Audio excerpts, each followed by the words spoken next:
Bonjour à toutes et à tous, et bienvenue dans cette nouvelle vidéo. Aujourd'hui, nous allons aborder un sujet essentiel pour les investisseurs, choisir le meilleur ETF répliquant l'indice SP500 en 2025. Que vous soyez débutant ou expérimenté, il est crucial de trouver un ETF qui correspond à vos objectifs d'investissement.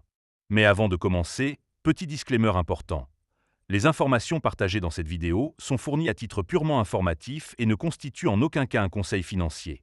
Je vous encourage vivement à vérifier chaque détail et faire vos propres recherches en complément de cette vidéo. Dans cette vidéo, je vais vous présenter un top 3 des meilleurs ETF SP500 disponibles en 2025. Pour chaque ETF, je détaillerai les avantages, les inconvénients et je vous donnerai une note finale sur 10. C'est parti! Commençons avec la troisième place de notre classement, le SPDR SP500 ETF Trust, connu sous le ticker SPY. Premier bon point. SPY est le plus ancien ETF au monde, lancé en 1993, et il est extrêmement liquide. Cela signifie que les investisseurs peuvent acheter et vendre des parts facilement, avec des écarts de prix très faibles entre l'achat et la vente. Deuxième bon point. SPY est largement utilisé par les traders professionnels et institutionnels pour sa fiabilité et sa rapidité d'exécution, ce qui en fait un outil privilégié pour les stratégies de trading à court terme. Troisième bon point. SPY suit fidèlement l'indice SP500, offrant une exposition directe aux 500 plus grandes entreprises américaines.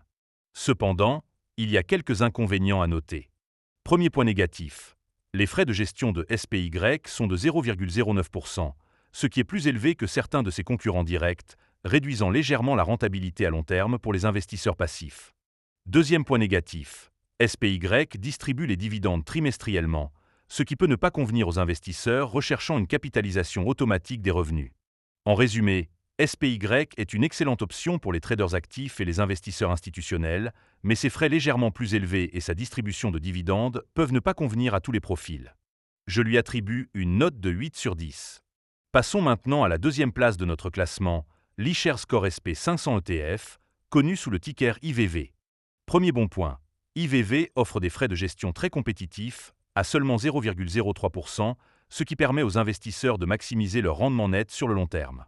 Deuxième bon point. IVV est géré par BlackRock, l'un des plus grands gestionnaires d'actifs au monde, assurant une gestion professionnelle et une grande stabilité. Troisième bon point. IVV est également très liquide, avec un volume de transactions élevé, facilitant l'achat et la vente de parts à tout moment. Cependant, quelques inconvénients sont à considérer. Premier point négatif. Bien que IVV soit éligible à de nombreux comptes de courtage, il peut ne pas être disponible sur certaines plateformes européennes, limitant l'accès pour certains investisseurs. Deuxième point négatif. Comme SPY, IVV distribue les dividendes, ce qui peut ne pas être optimal pour les investisseurs préférant la capitalisation automatique. En conclusion, IVV est une excellente option pour les investisseurs à long terme recherchant des frais réduits et une gestion fiable, malgré quelques limitations d'accessibilité. Je lui donne une note de 8,5 sur 10. Enfin, la première place de notre classement revient au Vanguard SP500 ETF, connu sous le ticker VOO. Premier bon point. VOO offre également des frais de gestion très bas, à 0,03%, alignés avec ceux d'IVV, permettant une croissance optimale du capital sur le long terme. Deuxième bon point. VOO est géré par Vanguard, une entreprise réputée pour sa philosophie d'investissement axée sur les faibles coûts et la transparence, ce qui inspire confiance aux investisseurs. Troisième bon point. VOO a connu une croissance significative de ses actifs sous gestion, dépassant récemment IVV pour devenir le deuxième plus grand ETF au monde, juste derrière SPY, ce qui témoigne de sa popularité croissante. Cependant, quelques aspects pourraient être améliorés. Premier point négatif.